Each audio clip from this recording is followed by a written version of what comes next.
How to unlink Monopoly GO from Facebook account.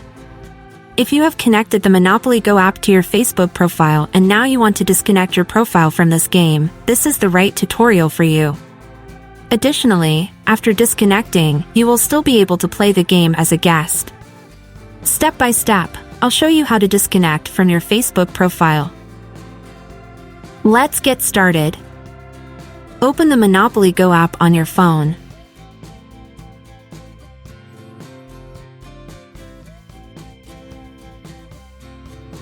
Then click on the three lines in the upper right corner to access your profile. Next, open Settings at the bottom of the window. Then open the Manage Account button. To disconnect the Monopoly GO app from your Facebook profile, simply click on the Disconnect button. After that, in the window, click on the Disconnect button once more. And you are now disconnected.